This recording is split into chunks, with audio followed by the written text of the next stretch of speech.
This comes from Larry Pitkowski and Keith Trauner at the Good Haven Fund.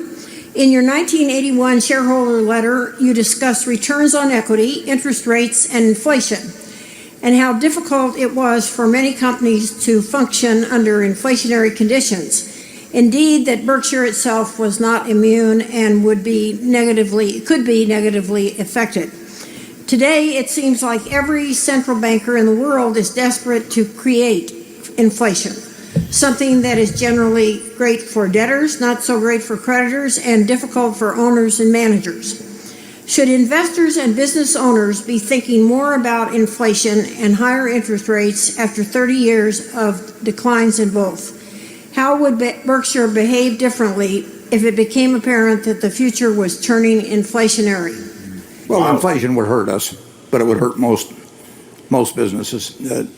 It doesn't. There's certain assets that, if highly leveraged, obviously would benefit from inflation. But we'll set up an inflationary condition. Let's just assume tonight that drones are set up over all of the United States, and they happen to drop $1 million in every household. Now the question is, would the country be better off? Every individual would now have or every family would now have $1 million that they didn't have the day before. The one thing I can guarantee you is that Berkshire would be worse off at that point, obviously. Obviously what I've described would be wildly inflationary. The trick in that circumstances is to find out that you've got $1 million before anybody else finds out that they have, and you'll do very well if you're first. But essentially, you don't create wealth by inflation or by having. You can move it around, but you don't create it by inflation, and you don't. A firm like Berkshire, our earnings per share would go up. The intrinsic value of our business measured in dollars would go up, but under lots of inflation, unless we'd leveraged those businesses, the value of your investment in real terms would go down. Charlie?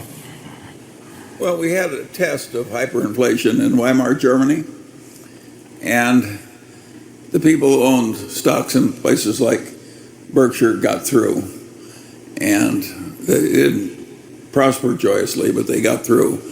And everybody else, practically, life insurance policies, bank deposits, you name it, got wiped out. And of course, if you create so much misery that you get a Hitler and a World War and a Holocaust and so forth, it's not a good thing to let things go that far. And so I don't like this huge confidence that all you have to do is just keep printing money and spending it. I think there's some limit to when that will work, and I am never going to forget Weimar, Germany, and I don't think any of the rest of us should either. We can handle a little bit of subpar growth for some stretch or other, but it would be quite dangerous to let the whole damn thing blow up because a bunch of crazy politicians were printing money. Hay una pregunta acerca de la inflación, ¿verdad? Y una de las cosas que la causa son las promesas excesivas de los políticos, ¿no? Justo como falta de prudencia y creer que si se imprime dinero, o dice él, imagínate que mandáramos drones y cada dron fuera por todas las partes del mundo y en cada casa dejara $1 millón, pues ¿qué pasaría? Dice, ciertamente tu valor en las acciones de Berkshire se reduciría drásticamente a menos que estuvieras muy apalancado. Pues, ¿por qué? Porque la deuda valdría menos, ¿no? Dice, bueno, ciertamente si hacen eso, ¿qué es lo que va a pasar? Que si tú eres el primero en enterarte que iban a mandar $1 millón, pues puedes aprovechar porque puedes tener más ventas y ganancias sabiendo que todo el mundo tiene $1 millón, ¿no? Pero al final eso va a deteriorar el valor real de lo que estás haciendo. Y acuérdense que ahí están en un tiempo de la economía donde la tasa de interés era muy baja y la inflación era casi nula también en Estados Unidos. Y ahora ha cambiado ese paradigma después de COVID, ¿no? Entonces, también es interesante escucharlo hablar, pero él dice, si iniciamos un proceso de inflación, también tendríamos que hacer varios ajustes en nuestro modelo de negocios. Una de las cosas que me gusta de esa versatilidad que tienen de adaptarse a las realidades, ¿no? Y es algo que él ensaya todo el tiempo y practica todo el tiempo, pues. If you own a home, though, with a very large mortgage and you have incredible inflation, it wipes out the mortgage, and you still got the home. I mean, in Weimar, Germany, they gave you the mortgage back at the end. No? It's very interesting. That's the one thing they did right. He's way ahead of me, folks.